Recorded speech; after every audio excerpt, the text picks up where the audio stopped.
greatest battle, you need the greatest warriors. But heroes must be forged in ultimate combat,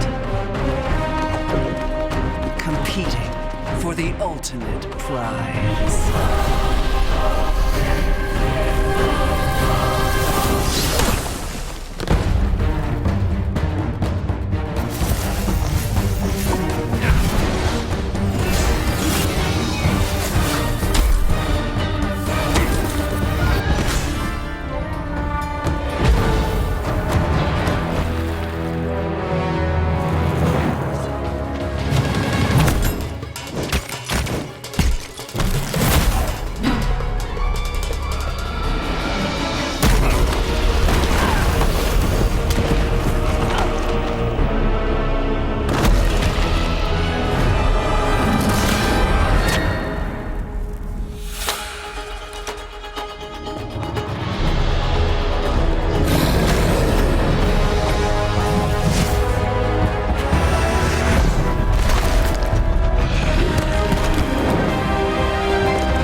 Hello everyone and welcome to the first ever Arena of Valor GO4 monthly finals. We're here live from Poland to see the top 4 teams from this month's action in the Arena of Valor GO4s, which of course you can all sign up for and play every Sunday through ESL Play. But I can't do it alone, so I'm here with Marek and we're going to go through all the action that these top 4 teams are going to bring us today. Yeah, it's definitely an exciting time. First ever monthly finals, everything to play for these teams. Of course, semifinals, you have to get through those in order to actually get some of that money. So for these teams, there's everything on the line already from the get-go.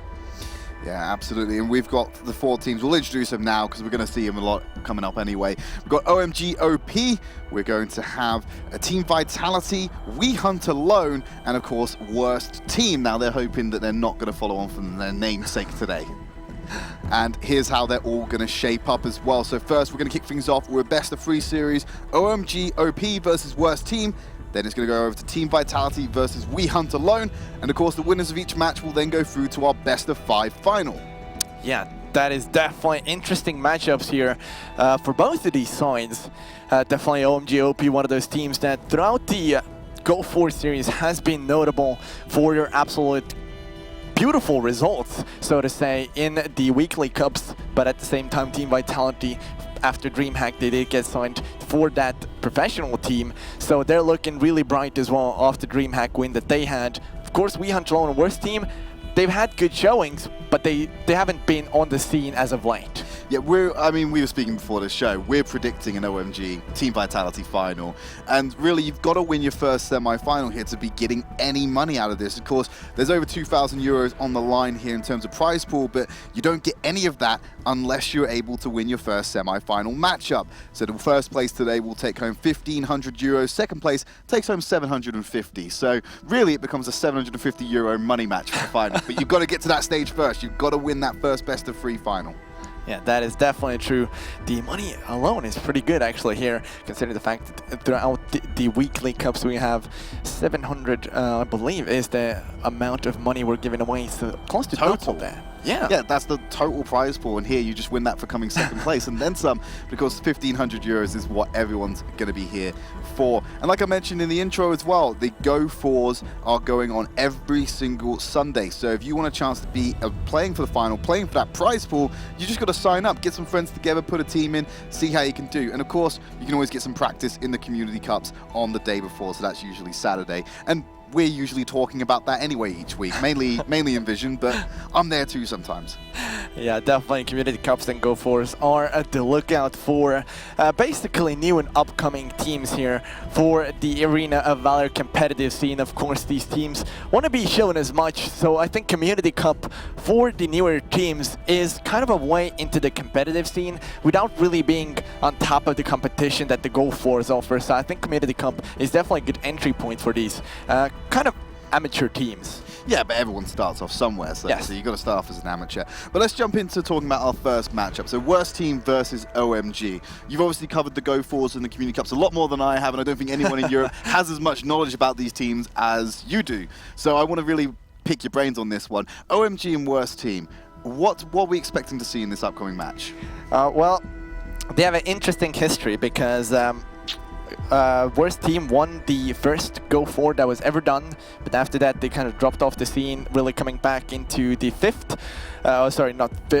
week of the thing. So, but I didn't cast first and fifth week because of Arena Valor non-pro tournament and all that's going on. So I don't really know what to expect from them in that sense. And also just going by the pictures, they've had a little bit, couple of changes in the rosters that they have. So it's definitely something new that they might be trying here.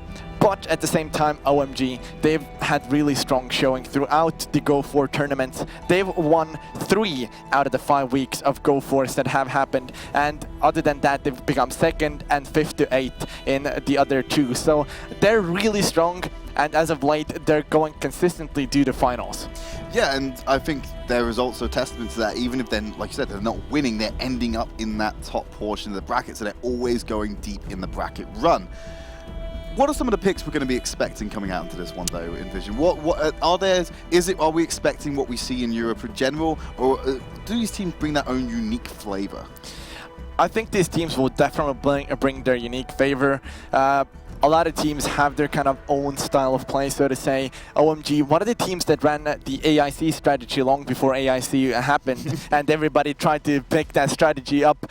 But they are one of these teams that have run the strategy for a long time, and they have their kind of own flavor to it. They like to run Mina, for example, on that support role. So I think Mina is one of the characters they're going to look out to pick. But other than that, these teams have a variation of what they want to pick in terms of compositions. I mean, if you were watching the non-pro tournament at home, the finals at least, you can see that Spain actually, through the group stage, struggled.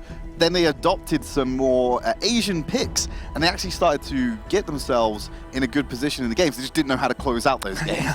So you're just studying the gameplay alone to get yourselves those picks might not always be the outcome. That's what I wanted you to take away from this. The picks are good, but you need to be able to play the strategy. You need to know how to close out games to make it work. So yeah, they might have been paying attention to AIC. I'm sure these teams also watch the non-pro tournament finals as well. So who knows what they're going to try and pull out. It's whether they can pull it out.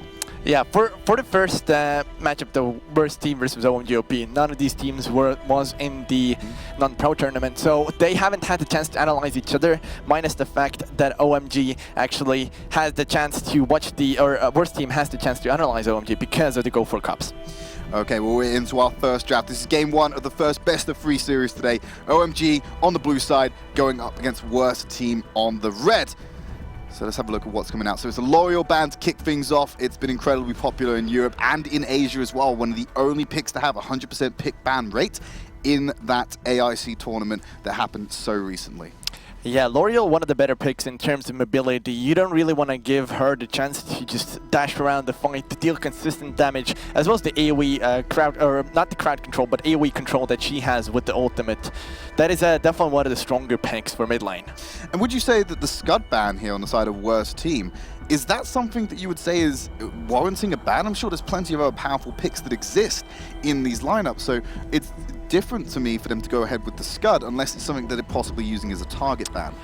Worst team themselves like to play Scud on that support role, but at the same time, OMG has run a lot of Scud up top in that solo lane, so that is definitely a respect ban in that sense. So they are definitely looking to ban out kind of what OMG like to run. Yeah, and what I love straight away, obviously we had the Praetor locked in as the first pick, immediately for OMG, preferencing that mid lane. But the newest hero in the West has been locked in. That's Ryoma on the side of Worst Team. This guy has been making waves in Asia. We finally got him released in the West this weekend, and now you're going to see him in a competitive environment. I'm so excited for this because I got a taste of it in Asia. But everyone else here who didn't tune in, going to have to struggle a little bit. Yeah, Ryoma, one of the cooler characters in sense of what he brings to the table. He has insane mobility because if you hit the enemy with your dash, you actually get a kind of 3-second reset for it. So it only takes about a second before you can dash again. Of course, the spear stun to come through. For those team fight scenarios, as well as the auto attack range of the first auto attack he does is pretty long range as well. So a lot of great range for Assassin that's really melee and really strong up close. And one of the great things about this is these teams know exactly what they want to pick. They've sped through this draft, so we're going to have to speed through it as well. Malok, Zephys, Mina, Slims, and of course Praetor on the side of OMG. Then we throw it over to Worst Team, Ryoma, Yorn, Illumia, Crest, and Kriknak. Yeah, Kriknak, they've run a lot of it. Zero has run a lot of Kriknak in the jungle. So it is definitely one of those picks that they like to run and they know how to run it. So for them, I would say it is a good pick because OMG hasn't faced up against Kriknak that much in the games that they've played because they faced versus kind of more European teams in that sense. So Kriknak is one of the picks that might throw them off a little bit. Yeah, I mean, I haven't seen a lot of Kriknak play myself, and like I said, there's probably a pocket pick for there, but OMG, they've got themselves that Mina, quite like that, use that play. And then we've got the side of Praetor seem to be focused. Yorn as well. Now, we were talking about Yorn because we were confused. We don't rate the pick highly, but somehow the French team, they won nearly all their games with Yorn. Yeah, then Yorn got buffed as well. Yeah, on top of that as well. It's like, well, flavor of the month. We want to make him, but Yorn is a great pick in the sense that Yorn, every time you use auto attack, you get that extra range and the kind of spray and pray ability that you have from the passive. So I think Yorn, in terms of tower push as well as the fights, he can bring a lot of damage quick, and it's a little bit quicker than most AD carries. Most AD carries like Talonus or Violet, they have the range, but they don't have as quick of a kind of nuke style play, minus the tactical fire, of course, from Violet. And something that surprises me, Zill got through that draft without being picked or banned. That is true. And Zill was one of the only heroes that got untouched in the latest balance patch, but he was incredibly strong before it, so I don't know what's going on. But we're ready to jump into our first game and kick things off. This is game one, OMG going up against Worst Team. Yeah, to start things off, we have the regular OMG Bush strategy to come out already in the middle lane. But I'm definitely going to be interested to see this Illumia versus Praetor matchup. It is one of those matchups that doesn't happen often, but it can be really exciting. Yeah, and I like that you pointed out the strategy that OMG adopt, hiding in that bush. Mina did stick around a little bit too long, but she's migrating down to the bottom side to go ahead with Slims. And see, we've got Zephys cleaning up that jungle on the bottom side of the map. A little bit of rotation coming up to the top side. Yeah, as we have a top side gank coming in. Sven already rotating this early. I don't know if I quite necessarily agree with this roaming style of play that they do, but at the same time, if Praetor gets back into the middle before the lane shoved to the tower, he doesn't lose anything. Yeah, and Zihai is hiding away in that bottom side of the map. A lot of pressure being put on the top side of the map here, so they have alternated, but there's a roaming death squad coming out from OMG. They're sticking together in that river on the top side, looking for a little bit of engagement with Worst Team. There's a lot of bodies grabbing around there, so First Blood did go, in fact, go over to Lei Quao. They're going to pick up more kills here with the double kill. Still chasing into the top lane. 4 members looking to get control early, get hold of this top side of the map. They're not stopping it to go for the tower. TMO is going to drop down as well, and that's going to be 4 kills to kick things off in favor of OMG. Yes, great rotation coming in from OMG, rotating the Mina in. Just kind of like, me personally, I was expecting that because I watched the GO4 Cups, so I know they run the Mina as a roamer, but I think it kind of caught off the Worst Team a little bit because they weren't kind of ready for that much backup. Yeah, that aggression and that grouping so early into the map, uncommon in the West against certain teams. They didn't manage to actually get that first tower secured on the top side of the map, but Abyssal Dragon does go over the Worst Team, so they're going to try and recover some of their losses, but Abyssal Dragon isn't worth 4 kills. Yeah, that is definitely true, but it is a consolation prize not to let the money slip that far off. Yeah, and Ace on Malok, not a pick that I've seen a lot of the Western players actually turn their nose at. They're not massive fans of the Malok, but we've seen the impact in Asia, and Ace is doing fine in the 2v1 late at the moment. Does go in for the Seagull Steal, doesn't have the range to pull it off as TMO will secure it. You have to fall back under that tower. I think Malik's one of those picks that it can work in Asia if you practiced it enough. In European meta, he doesn't quite fit in. Europeans like to be more aggressive, more early aggressive. So Malik really doesn't provide as much early aggression in that sense.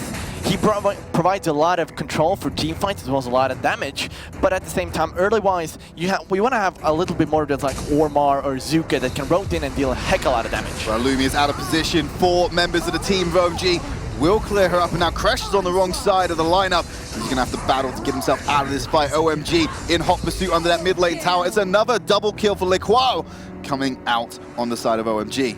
Yeah, OMG with another great rotation. They're just quickly picking kills off, rotating their heroes, just getting those ganks wherever necessary. Yeah, and Slims in the bottom lane. They pick away that Seagull.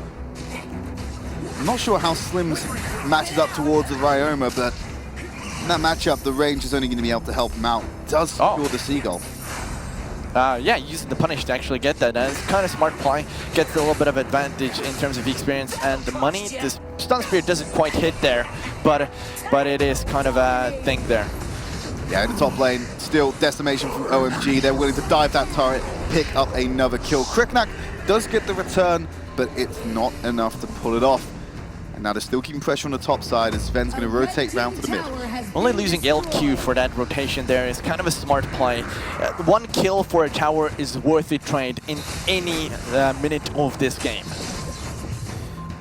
Kriknak, he's got the mobility with his ultimate to try and get away. And the ace is not going to be able to follow up on that one. TMO and Crest coming in just to force him away, keep this might going, try and retain control of their red side jungle. They've lost that top tower, but it doesn't mean they have to concede everything on the top half of the map just yet. Yeah, putting out a valiant defense in the jungle is definitely one way to keep in this game. We've seen teams run away with the games after they kill that tier 1 tower in top or in middle lane. That opens up the enemy jungle for you to take. And Lumia is going to have to flicker out. Here comes an aggressive initiation from Ace. He's been off more than he could chew, though. He's going to fall down underneath the tower. Sven and the rest of OMG going to rotate back around to bot, potentially pick up that Abyssal Dragon. Seems like a little bit of miscommunication from the side of OMG there. Malik jumping in, but team is not going to follow him up. And just like that, he was behind enemy tower up against 3 people. There's no way even a Malik can tank this. Well, Malik this early into the game, he's barely got any items under his belt at the moment. Just got the Sonic Boots there, and he's got the Gauntlet, a couple of HP rings as well. It's not going to be enough to tank that damage. He is sitting on 8 assists, though, despite having relatively low items at the moment. Yeah, he almost has 100% kill participation in this game. That's insane. But it just goes to speak volumes about how OMG play. They really like to group up as a team and play as this cohesive unit. Now they're looking to find something in the mid lane. Malik going for a bit of a split push roll at the moment, just keeping pressure in that top lane. Ryan's going to answer it. Abyssal Dragon secured by Kriknak, but he's going to lose his life in that exchange. It's LQ yet again, picking up a kill. 7 kills. He's had more kills than there have been minutes in this game. Yeah, that is true, but you have to look at the fact that money difference is only 1,000. OMG have 1 tower advantage. They have 8 kills in their pockets, yet the money difference is only 700. It goes to speak volumes about how good the side of worst team are actually forming across the map. It's all their farm, it's the double Abyssal Dragon they've taken so far. It's that passive income rather than the proactive one that's often overlooked by a lot of teams who are developing themselves and learning how to get better. OMG, though, they're putting, like you said, they put a lot of favor on these roams, a lot of favor trying to get these team fights and these early skirmishes going on. But if a team like Worst Team is losing them, but still finding that passive gold around the map, they keep themselves in the game and hopefully turn it around when it comes to the lane. Yeah, we have witnessed it in the NPT as well, is Spain actually keeping themselves in the game for long enough for them to come back. Of course, they didn't win up against Germany, but they were so close so many times because they came from behind, took the game, and just almost turned it around in the late game. Yeah, and Malik doing some damage, going aggressive onto... Oh, nice step by the Ryoma, but he has to deal with a 2v1 now. Ace hiding in the bush, trying to get that restore going. It will be Kriknak who picks up another kill, the only person on worst team to actually finish off any of these fights. A little horse and Zero, both of those guys up top doing a beautiful gank there, as we can see. For now, Crushed is going to have to use the Metamorphosis to get out. Now that is a cooldown blown, which means OMG know that this is going to be down for the next fight. Absolutely, they collapse onto that outer tower. They've taken the bot. In the meantime, they're sacrificing that mid lane, though. They've lost their mid, they've lost their top, but they're keeping pressure in the bot at the moment. And Kriknak, as soon as that mid tower goes down, he goes scouting in that jungle, seeing what resource he can find, and hopefully get a little bit of damage on the top inner. Yeah, he is trying to look for the damage on there, but he's going to be pushed out by the rotation coming in from OMG. Of course, OMG still looking for kind of the pressure. They need to get this tower or rotate into the middle, because middle is kind of wide open right now. Yeah, no one's there at the moment, but a lot of bodies around the Abyssal Dragon. They wanted to secure that. OMG want to get their own under their belt, the XP, the gold. They need it to try and strengthen their lead a little bit more, because they have blown it open a little bit now, sitting at around about 2k rather than the 1k the last time we touched on it. But it's still baby steps to get that massive, overwhelming lead where they can just push to end the game. Yeah, that is definitely true. We're not seeing the 1,000 per minute gold lead accumulating, which we usually see when a team is taking away a game really hard. They are finding these kills, but they're not really finding that many objectives off the back of this. Yeah, and Ace and Ryoma going for the skirmish, but the rest of OMG are here. There goes the Giant ultimate, and they're keeping him all pinned up in that top lane. 4 members of OMG, it's easy pickups for them. I'm gonna say that was a really good survivability by Little Horse. Once again, started stepping the ultimate from Malik coming through, and it kind of opens up for the rest of Worst Team to push somewhere else, because OMG invested so many resources in ganking top lane. Yeah, now they're looking to find it in mid, and Heartless will go down underneath that turret, but they're charging up Praetor's ability. Crest locked up off to the side. Kriknak's hiding away. He might want to go in, finds the kill onto Ziggy. Cheeky little poke, and will dive himself out there again. Yeah, great job there by Zero. Able to pick up the kill and at least get a little bit of consolation prize off the back of this fight. And of course, he forces the enemy team back as well. So OMG is not going to look for the tower push as actively anymore, because that they lost a few members there. Yeah, Little Horse, he's roaming around the jungle trying to catch him, but he has left that mid lane exposed. Comes in from the side with the double stun, double ult. Nice interruption from Sven there, but he's going to get locked up by Illumia. No, he misses him, but Ryoma with a long range dash will take him down. The team composition that the Worst Team has right now for ganking is kind of insane. We see Kriknak as well as Ryoma both coming in. If you Ryoma stun into Illumia ultimate, that is a deadly combo, because you can chain CC your CC, and then the damage coming through from Ryoma as well as Kriknak is more than enough to burst those carries down. Now, an Abyssal Dragon up on the map yet again, and it is Worst Team who have the positional advantage on this once again. 3-1 on the score for those at the moment, and they're closing that gap yet again. 900 gold the lead has been shrunk back down to, and it keeps on shrinking. Worst Team, they're not letting the kills get the better of them. They're keeping themselves in this game still very even around the mid lane. LQ, he's caught out in an engagement, slims from the side, tries to get the spear in. LQ still alive, fighting off the right side of the map, but they're gonna go down eventually. The side of Worst Team still retreating. Mina keeps the fight going by bringing in Tiamo. Will have to get away from that tower because they still haven't taken it down yet. And here is Little Horse trying to stay alive for the rest of his team underneath the mid inner, but he will keep getting locked up. The CC is too strong from the side of OMG, and another kill. That is an ace on the side of OMG. They've got the wave with them. They can push to end here. Yeah, they can try to end here right now. They have more than enough time to do this. OMG looking really strong in that last fight as they are on the core now. It is looking so grim, and it can't get any grimmer as OMG close out this game 1 between Worst Team and OMG. Kind of an interesting game there. Worst Team putting up a really good fight up until to the last point, and we've seen it before in these games. One team fight is all it takes. When it gets that late in the game, it was all about that. And we literally, before that fight happened, we were talking about how Worst Team was shrinking that gold lead. And then all of a sudden, the fight blew up. But let's have a look at the end scorecard here. LQ with the MVP coming through 10, 2, and 7 is kind of good there as the jungler. He made a lot of good kills happen for his team. But we look at the other side, Jorn not really performing too as good of a standard Illumia as well, 0-4 and 0-5. If the carries can step on step up from worst team, I think they definitely have a good shot at kind of beating OMG here in the game 2. Yeah, Clinton Heartless didn't have the best of games there. 0-5, 0-4, you pointed it out already. Where's your damage coming from? It was purely coming from Zero on this Kriknak. Yeah, Zero with enough damage. Ryoma as well on being played by Little Horse there. Showing a lot of good kind of roaming ability. 1, 2, and 1 isn't as good of a score, but he definitely had an impact on the game. We saw him roaming, taking the kills with Kriknak there. So definitely quick rotations by Ryoma helped worst team in this game just kind of stay alive. Yeah, and 10, 2, and 7. Impressive scoreline. 10.8 if you're looking at the MVP scores as well. So if you only watched the early game of that matchup, you would have to give it to Zephys anyway if you didn't even know the team names, because like we said, 7 kills at 6 minutes. He had more kills than there were minutes in the game. We got a replay package for you guys, so we'll just have a quick recap of the match we just saw. Highlight some key moments here, and I'll let Envision take away on his thoughts here. Great early aggression coming through, of course, for Team OMG. We saw them pick up 4 kills in this fight.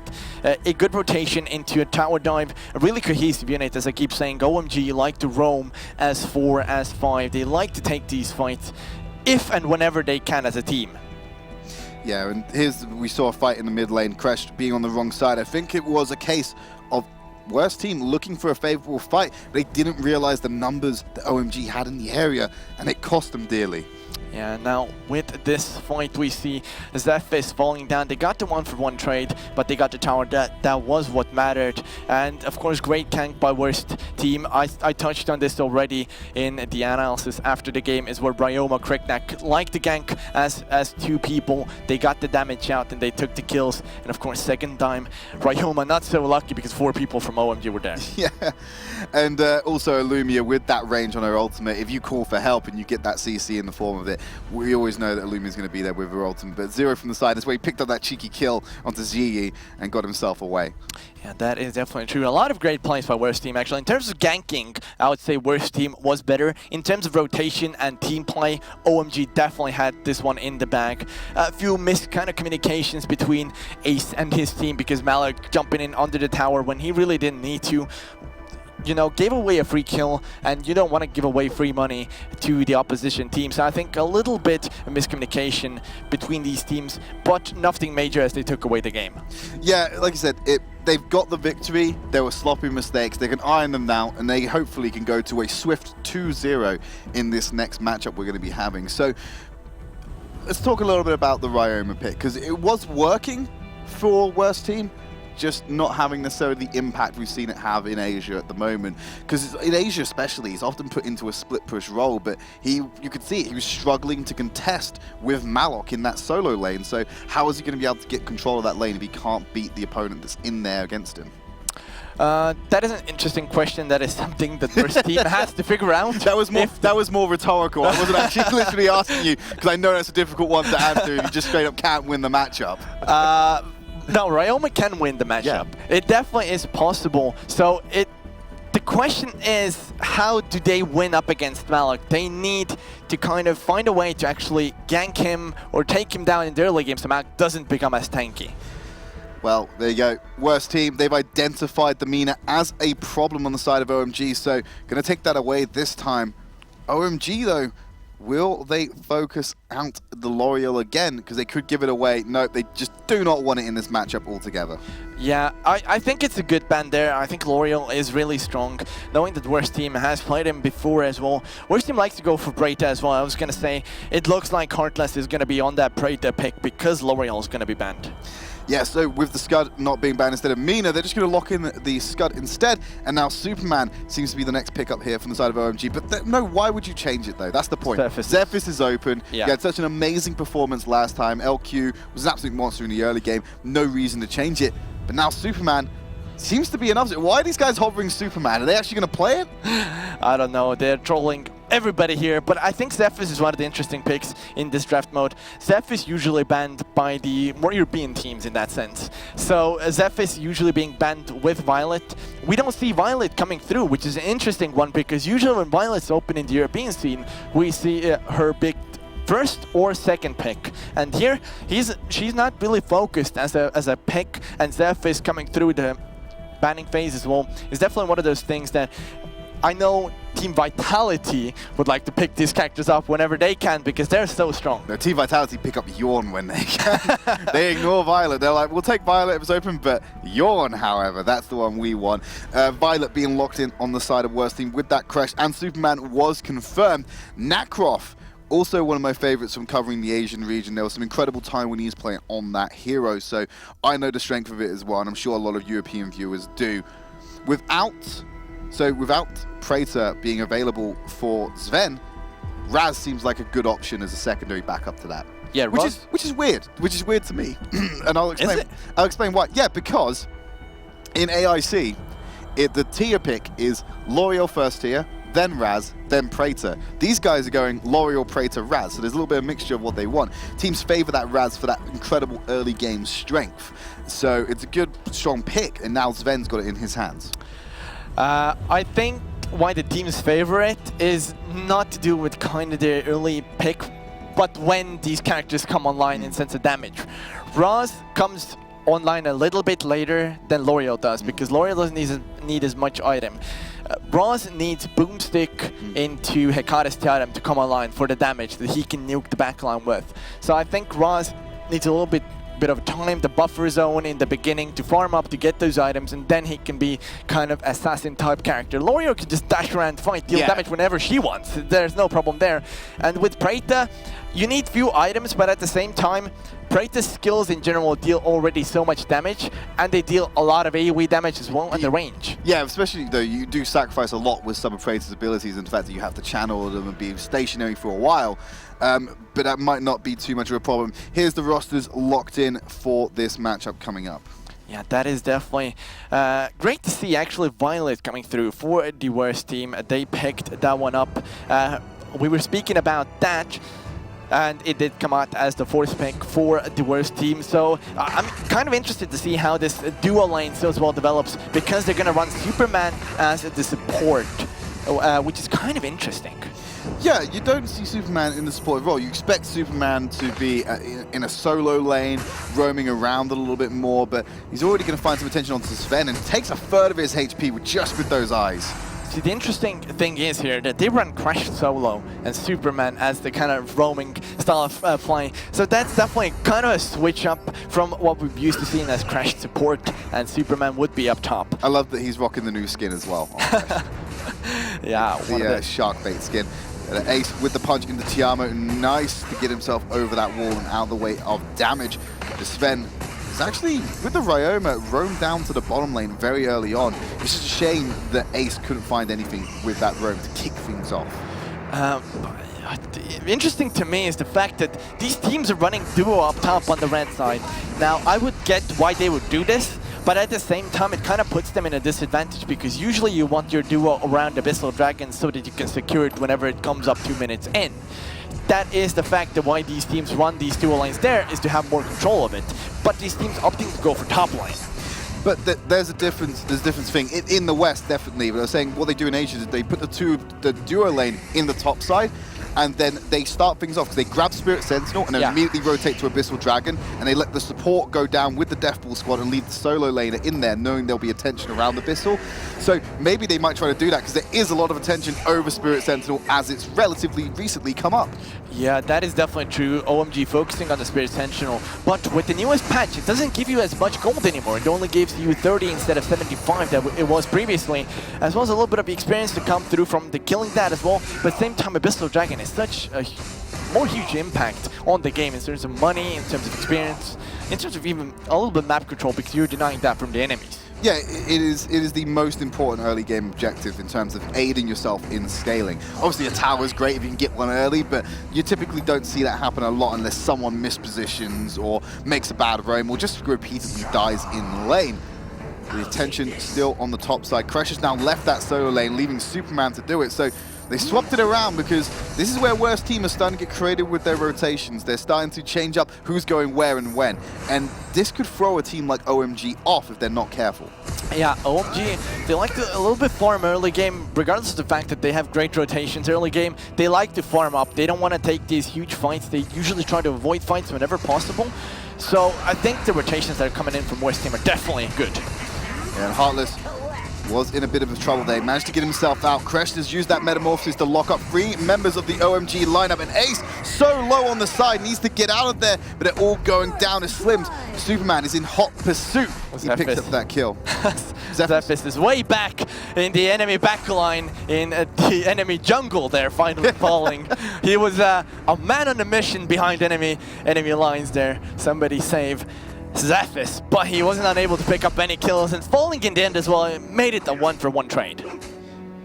Yeah, we're currently sitting at a 2-for-1 scoreline with that slight gold lead in favor of worst team. So different early game we saw from game 1. OMG are the team that are ever so slightly behind at the moment, but it doesn't count for that much, as we've seen both these teams be able to hold their own. But if OMG allow this gold lead to start spreading out a little bit more, maybe they can't come back in the same way that worst team was starting to do in game 1. Yeah, they might not be able to, but at the same time, worst team, if you look at their team composition, they have a lot of crowd control and damage. Superman, as well as Crashed, as well as Nacroth, Praetor, and Violet, all have incredible AoE spells to nuke people in team fight, and Crashed with a metamorphosis is able to keep them locked up as well. So I think looking at the team composition and in-game team fighting, I would have to say that right now worst team is looking better. Well, here we go. We'll see if that remains the case. Sven going to get picked off early as Kresh is going to be roaming around, but it's LQ on this Zephys and Ace on the Scud. Trying to lock him up, but on the side of the map. Zero still trying to get in with that Necroth. Might be able to pick up LQ, but they're too far away. And Ziyi from the side on that Vayne, he's locking up Tiamo, keeping him away from the fight. And now 3 members on to Fane underneath the mid-outer tower. Nice dash to get away, and LQ, with a potential disengage they chose to follow, will make sure his teammate gets out alive. Yeah, LQ using the ultimate to get the disengage from the enemies, but now this leaves the tower open for some damage coming through from Clint. Great job there picking that one up. So now Team Worst team can go into the enemy jungle and kind of trying to assert their dominance there. Yeah, Zephys is in hot pursuit. LQ trying to get away, but it's Nacroth who picks up the kill. Zero yet again on this assassin, and he needs to back off himself. The rest of OMG are there trying to contest, get themselves onto Little Horse potentially on the, sorry, not Little Horse, D-Cup. Getting mixed up. Chinese characters, you can't, or I believe it's Mandarin characters there. You need to cut me some slack with this one. That is definitely true. Superman getting away in the end, that is the important part. They can't lose members here. Every kill matters right now, as we see kind of a gank happening. Yeah, Ace has been cut off from the tower, no support around. 3 members on the side of worst team. It's an easy pickup for them, and the tower should fall relatively soon. They'll get the wave in, get those resistances down, and Violet can pick away from it from the outside. Worst team is kind of legitimately surprising me with the way that they're playing. They're playing a really solid game with the rotations, the aggression coming through for them. They haven't played a lot of GO4s, but looking at their playstyle right now, they're doing all the right moves, kind of like Spain did versus Germany in the NPT. Looking at that, Worst team is looking really strong right now, and if they can keep this up, they're right now kind of pulling ahead slightly, but if they can keep this up, this gold lead in a few minutes might come too much for the OMG to come back. OMG on full defense on that mid-inner, but it frees up the Abyssal Dragon yet again for worst team. Third of the game, not a single one in sight for OMG at the moment. So worst team very much maintaining control of this game, and this is one of the largest leads. I think this lead was only matched right at the end of the previous game. Around about 4K, 3.5K, that kind of area on the side of worst team in the lead at the moment. So OMG are definitely having to take a backseat, play more reactive, really. They haven't got a leg to stand on in terms of being proactive, which is the style that OMG likes to play. Yeah, OMG, they like to rotate around a lot, so trying to get picks that way. But right now, they're the one defensively rotating around the map. The worst team is doing all the right moves there, not to be the worst team in this game and to take this one home. Of course, they need to, because this is game 2. It is a match point for OMG, and if a worst team wants to have any chance of going to finals, they need to pull this one out of the bag. Yeah, and Little Horse just making sure that tower, trying to defend that tower, couldn't quite do it against Scud. A lot of pressure in the mid lane at the moment. Nacroth getting some farm while a fight is going on in the mid lane. LQ does dodge out that metamorphosis, and they're trying to chase down some kills onto OMG. A little bit of a slow, a little bit of a lockup. Praetor misses his long-range dragon. Here's LQ going in again. Lock up for Ace to try and set it up. Can he get the spin to win and disperse this team? Get a little bit of control, but he's still diving onto Tiamo. And now he needs to back away. He hasn't got that support from OMG, and now he's going to be trapped behind that Dark Slayer. He's not going to get out of this, but he can stall for time. That's the important thing here. He can stop a reactionary play from worst team. This is true, but it opens up serious tension. Will do be done because he went to the top side of the map, as well as the tower up top is now in danger because of that rotation. So he did stall time, but in the end, it is what worst team we're going to go for anyway. So it isn't that impactful there. And now they're putting a lot of pressure on the top lane again. They're just taking what they want. Little Horse needs to be careful and back away from Z. That is a tanky Feign, but you're very low HP on Crash there, and I don't think you wanted to pop Metamorphosis just yet. But this is the thing, all lanes are being kept under pressure by worst team. There's no avenue for OMG to get back into this at the moment because they're just keeping them pinned in their jungle. They're abusing the fact they have this vision advantage purely by taking control of the map. Yeah, the towers going down is a huge thing in this game because you don't have words to check any bushes or whatsoever. So if you kill a tower, you lose effectively a lot of vision there. So you don't really want to lose any towers. And when those T1 towers get killed, that opens up the map for the enemy team, your side of the map, which is the important part. Because if the enemy consistently invades you, they can get your buffs, your money, and suddenly the game can swing really quickly in favor of the enemies to a point where gold lead could become 1,000 per minute, which is basically uncomebackable from. Yeah, and OMG, they've done something to kind of temper the flow of that. They did manage to pick up themselves that Abyssal Dragon while that last engagement was going on. Very sneaky on the side of worst team. They're diving in. LQ's in the center of the fight, locked up back under the tower. GE will go down as well, and this is on worst team to start pressing the momentum. Then we already know that mid inner tower is already low. They've got 5 members of the team to start pressuring it. If not, they can start roaming around the map elsewhere and taking more advantages. They have 2 members remaining at the moment. With that HP, they can't hold this defense. You've got a Violet who's going to have the long range against that mid-high ground tower. Yeah, Violet is poking away the tower. I just want to commend D-Cup. He did, I believe, 3 pushbacks on the enemy, 4 members. That is huge. The damage that came out from him was too much for the side of OMG OP the tank, and there was no way they even could because they were CC'd up by the side of worst team. They didn't stack their CCs, they were patient, and in the end, it paid off. They got the fight necessary and they took all the kills. Absolutely, and now Ace got himself exposed yet again, but they're having to retreat because I'm not sure they can take this fight. Zero falling down while he went solo. LQ's in hot pursuit of Tiamo. Wants to try and shut him down. Clint will have to get himself away. But still, OMG, they're not ready to give this up yet. If they can get a couple more kills here, they could look to try and go for that Hail Mary Darkslayer, but XR... Sorry, not XR. What am I saying? Heartless managing to get that long-range damage. The Plague Scepter poke definitely was one of the huge factors here for the side of for worst team to actually put down a little bit of poke. Finally, D-Cup does go down. But I'm gonna have to say, looking at this game right now, we should keep our eye on D-Cup in these fights. He's going for the back line. He kept Ace as well as Sven busy on him, while the rest of his team were fighting the 3 opposition members. And that's why it went so good for West team. That's why they didn't die, is the fact that D-Cup on the back line was disrupting Ace as well as Sven. So they couldn't put out the damage. They couldn't put out the CC required because Scud has a lot of CC to be had in a team fight. So he definitely disrupted the team more than enough so that OMG couldn't take the fight they really wanted to.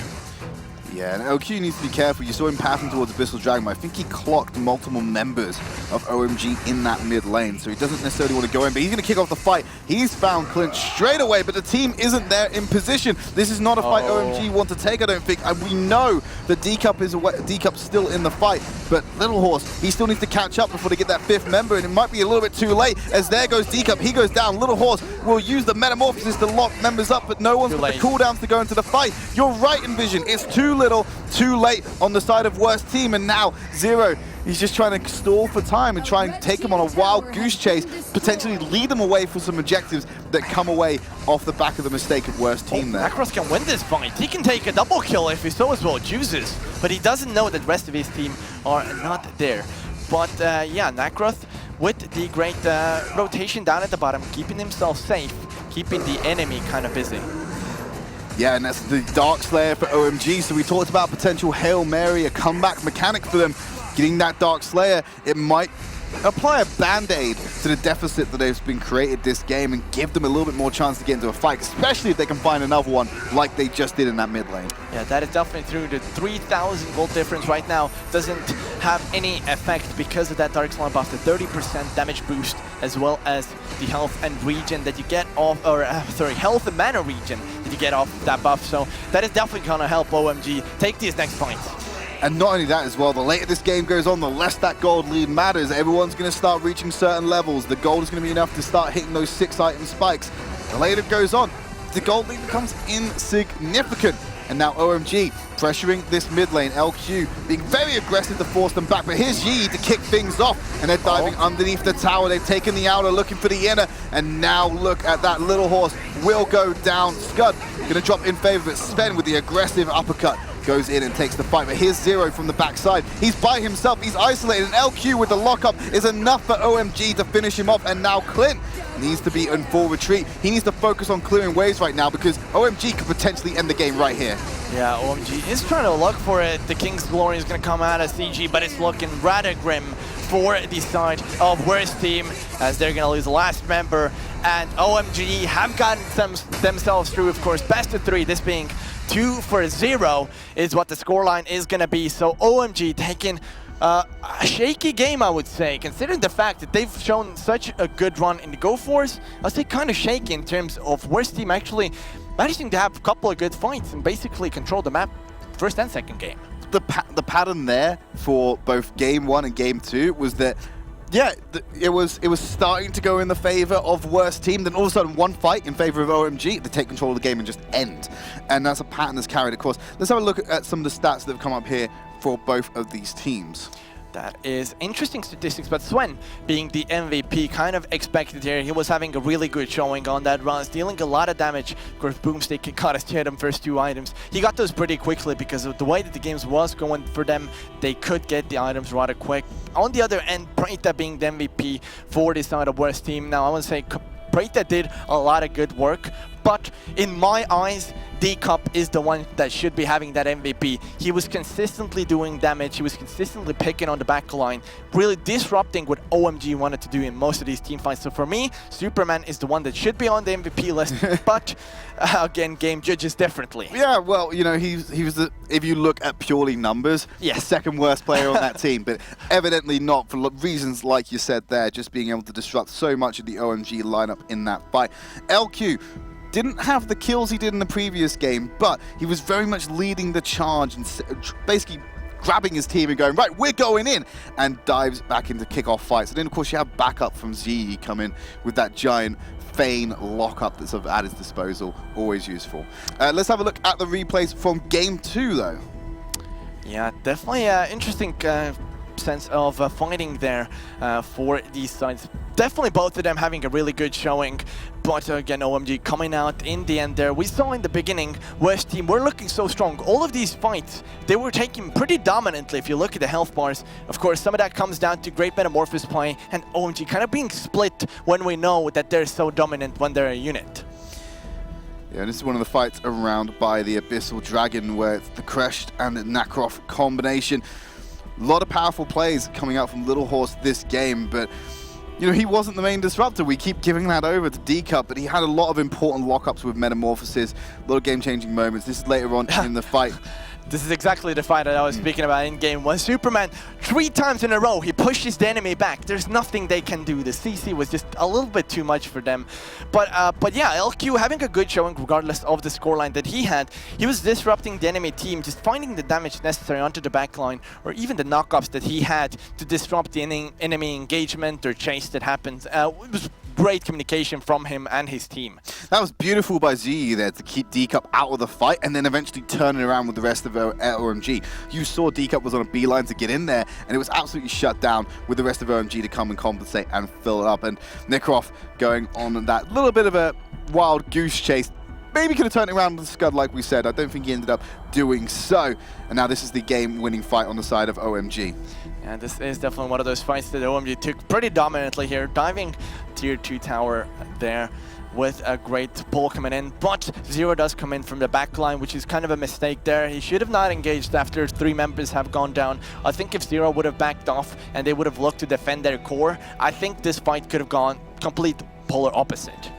Yeah, it's such a shame as well, because I think in both games there was excellent showings from worse teams. This wasn't as one-sided as maybe we thought it was going to be, and also people watching at home thought it was going to be as well. So still a lot of potential in this worst team lineup. So I think they're ones to look out for into the coming weeks of GO4 activity. Not only that as well, you've got to remember, top 4 team out of the GO4s, it's still a pretty good accolade to have. Yeah, that is definitely true. Finishing off here with a strong showing in the semifinals. Of course, kind of sad that they didn't go for it because they really deserved. They showed a lot of good gameplay.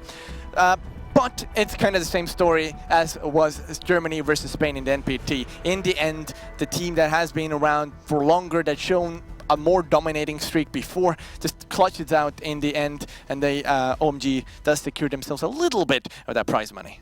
Well, that was the first semi-final of the day. We know that OMG OP have gone through to the grand final. We need to find out who is going to be joining them. So we're going to take a quick break. When we come back, we'll bring you our second best of 3 semi-final.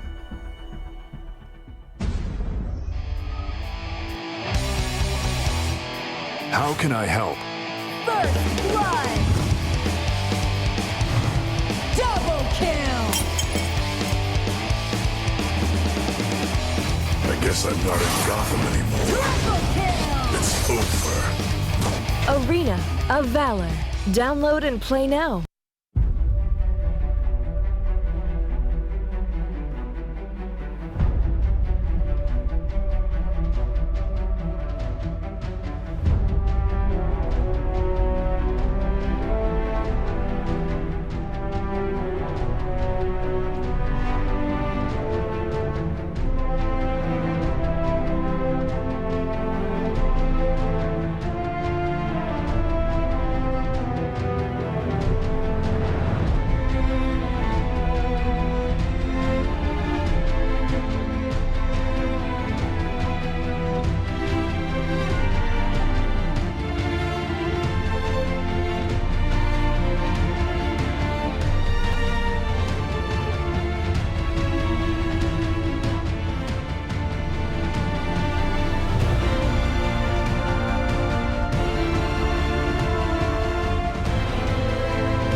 Hello everyone and welcome back to the Arena of Valor GO4 monthly finals, and it is of course for the month of November. My name's Trid, this is Envision. We've had one game so far and we've got another round the corner. This time a best of 3 semi-final showdown between We Hunt Alone and Team Vitality. Yeah, definitely going to be an interesting one here between these two teams. Yeah, and let's have a quick look at the bracket and see how that shapes up now for you. Okay, well, we won't see the bracket just yet.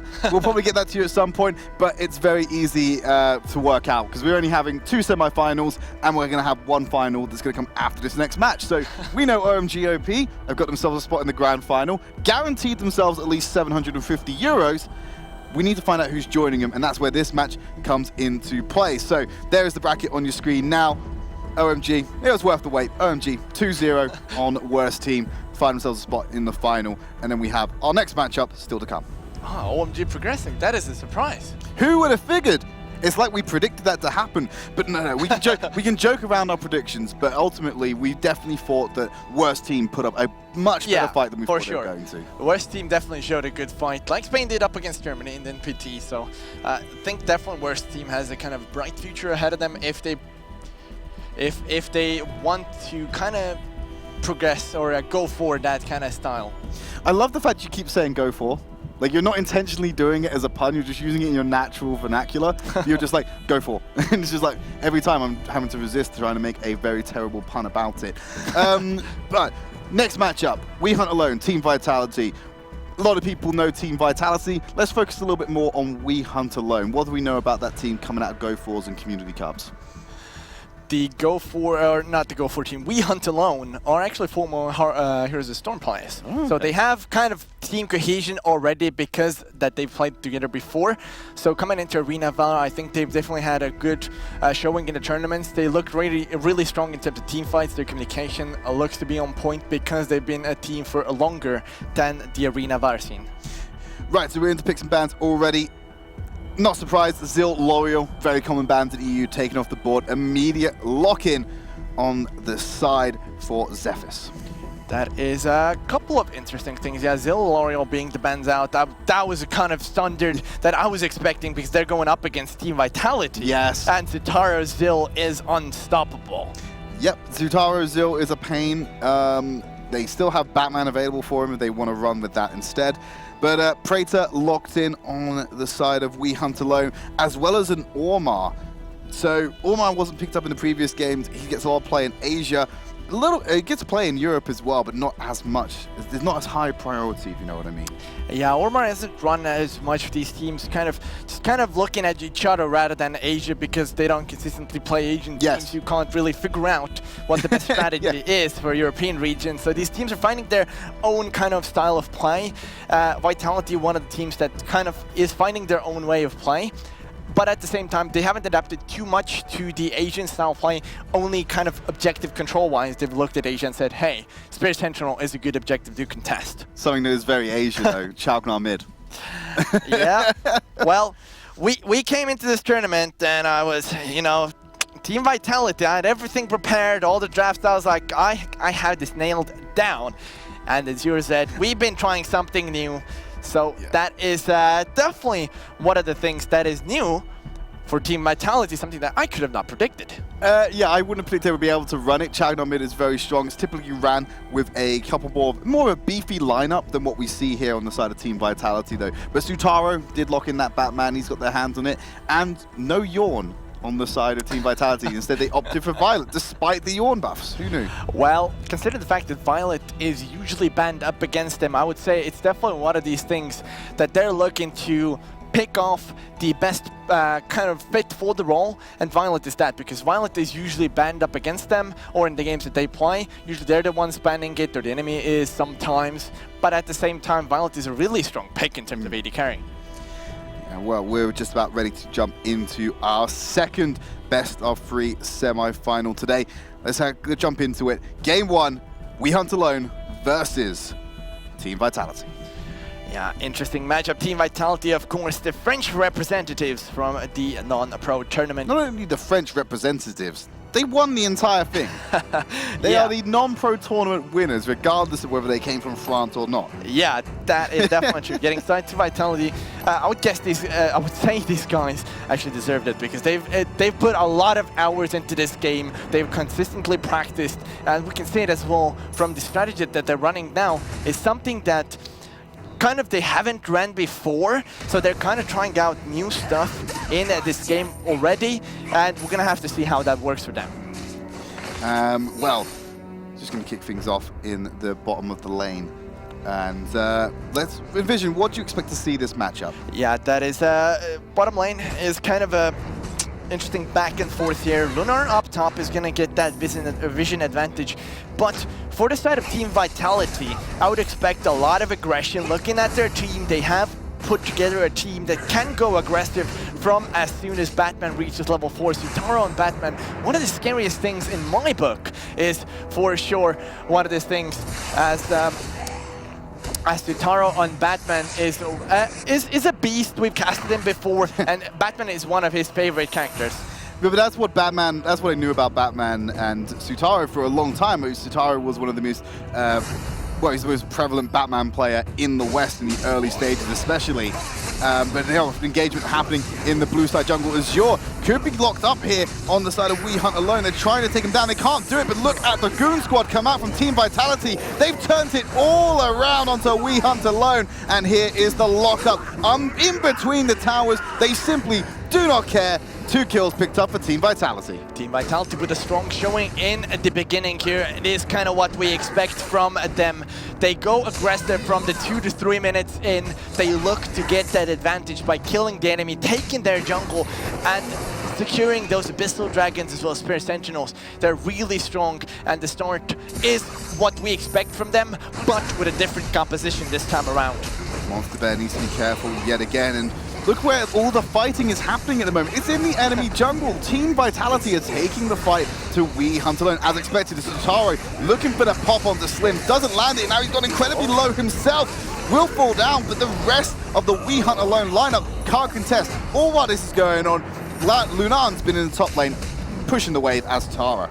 Yeah, Lunar getting a lot of good damage down onto that tower.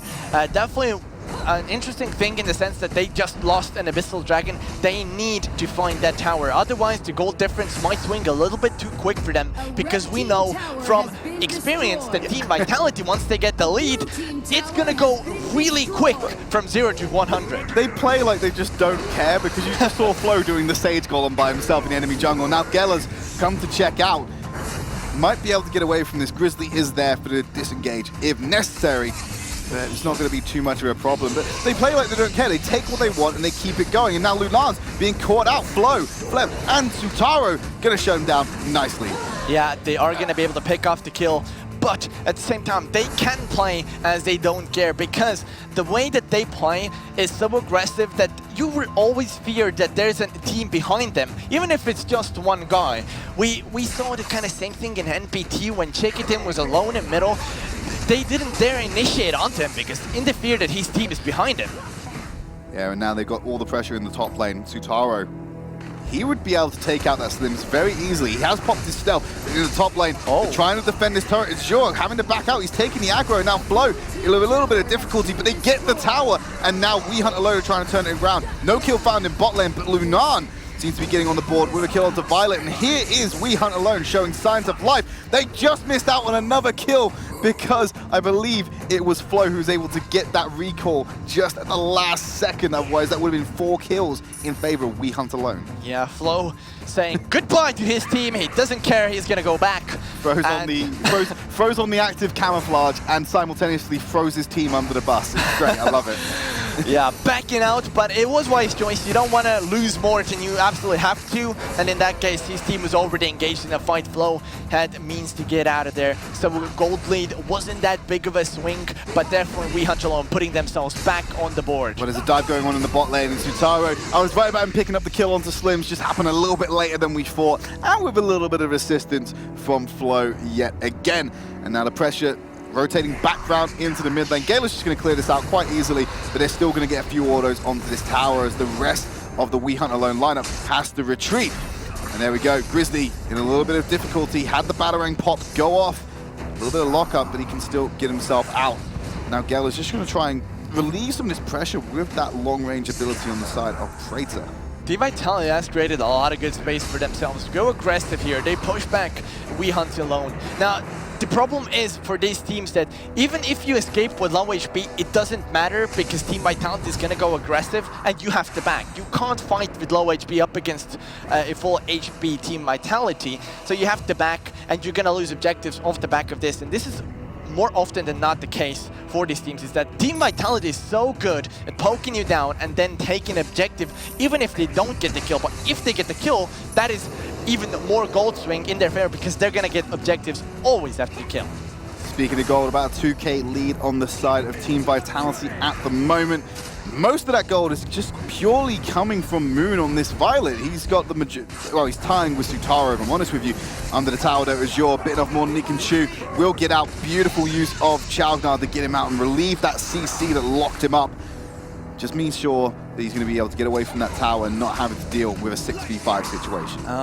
Problem for me for that engagement from We Hunt alone was that they used a lot of resources onto a Thane. That is not something that you want to use onto Thane because Thane is so tanky to begin with and the itemization definitely helping a lot. You want to get Violet down who's poking that tower from the sidelines with the range of tactical fire.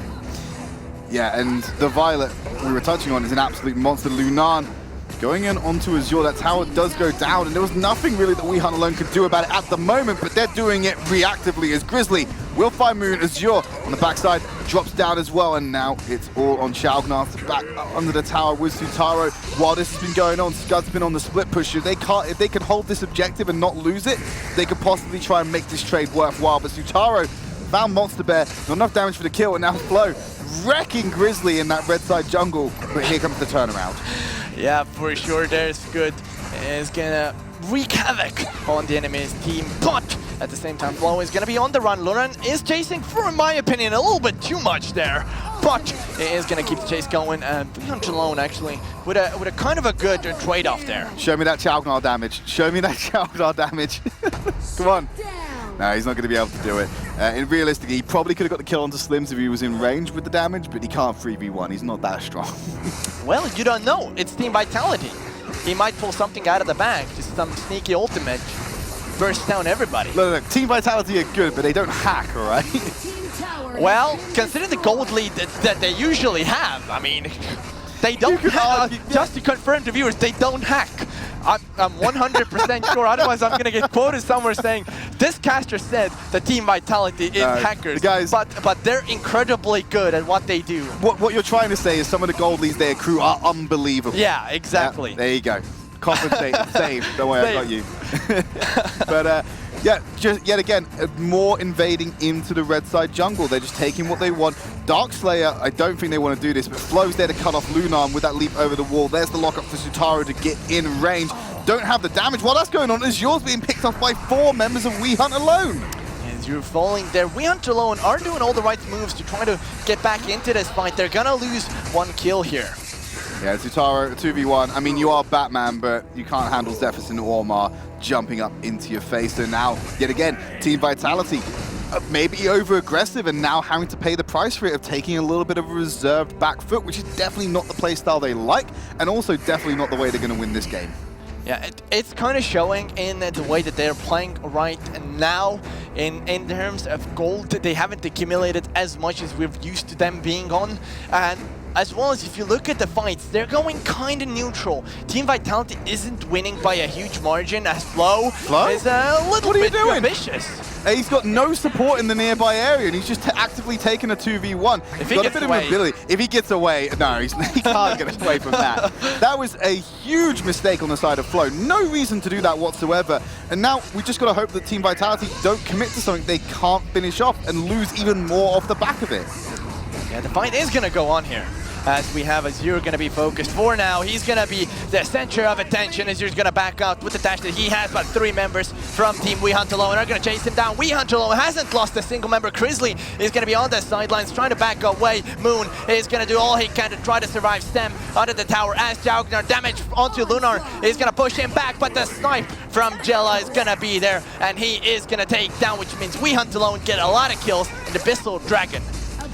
Yeah, they get a hold of that dragon and a load of kills. At the meantime, though, Batman, he pushes down that mid wave. I'm pretty sure he just took the mid in the tower because no one was there to defend it. Overcommittal. We talked about the aggressiveness of Team Vitality. They've done it yet again. Flow, for no reason, jumps over the wall, takes a 2v1, and all of a sudden it all goes a bit Pete Tong for Team Vitality as they get decimated under their own tower. Now Flow, still being aggressive, got caught out by Grizzly. There's no one in the area to help either side, so he should be fine with that one. But still, needs to be more careful. Yeah, Flo definitely can't play as aggressive as he usually wants to. Flo is kind of used to these 1v1 matchups in that solo lane. So I believe he believes that most of the time he's going to face the 1v1. But if a backup's there, We Hunt Alone can take him down because Flo is not indestructible on that's good. Definitely has good kit to just kind of poke away and try to escape. It looked like Azure was just trying to disengage, buy some time for the rest of Team Vitality to get out. It's going to cost him his life, though. There's no way he's getting out of this now. The rest of Jaugnar and Moon going to back up, but that Violet damage off from the side, that's a bad omen for We Hunt Alone, but also a stark wake-up call that they might need to put a little bit more attention onto Moon if they want to start winning this game. Team Vitality are split pushing again. Team Vitality is taking these fights. They're stalling time. That's all they're doing. Time after time after time, they're just stalling time. They get the Dark Slayer, but their base is in trouble now. They need to back. They do need to back, you are right, but if you're going to stall, that's a great answer from the side of We Hunt Alone. They may need to back, but I mean, if you're going to stall and get yourself Dark Slayer buff, Sutaro with the sneaky, deceptive getaway might not be there. Can Flo and Sutaro turn us onto Lunar with Tara's ult and also the fact that she has Dark Slayer? I don't think you're going to be able to take her down. Now they're in full retreat, but look at the pressure on the top side of the map from Monster Bear and Slims. They're about to hit this mid in a tower, top in a tower, and I don't think Azure's got it in a tank to try and stop him. Stefka as well as Ormar there are going to be, but the Flow is going to be dove here in the middle lane. He's going to lose his life, which means that suddenly We Hunt Alone are looking so strong in objective control. Yeah, absolutely, and this is not the Team Vitality we expected to show up today. Azure going in, gets a multiple man lockup still by himself, and he's got no chance of getting out of that. So that was a suicidal move. Was it to save the tower? Because it's going to go down anyway now that you've died. Yeah, for sure. We Hunt Alone can keep this pressure up, and I think for now, We Hunt Alone is showing rather good communication, as I was kind of predicting, because they've been team for such a long time. Their team fight coordination is really on point. Yeah, I gotta go back to Team Vitality. This is not the non-pro tournament winning Team Vitality we're seeing. This is the we done goofed Team Vitality at the moment. Well, consider the fact that we know the Team Vitality said to me that we're gonna bring new stuff out of the board. I think it's time to go back to your roots. Try to pick off those characters that you used in DreamHack to win the tournament, because that Team Vitality looked unstoppable. I miss 404 now. I want 404 back. What have you done, Team Vitality? Give me my 404 French dominant team back. No, I think it's completely right. I think they're probably trying to be a little bit more experimental. They wanted to bring something new. Jaugnar mid is something new for them anyway. But I agree with you.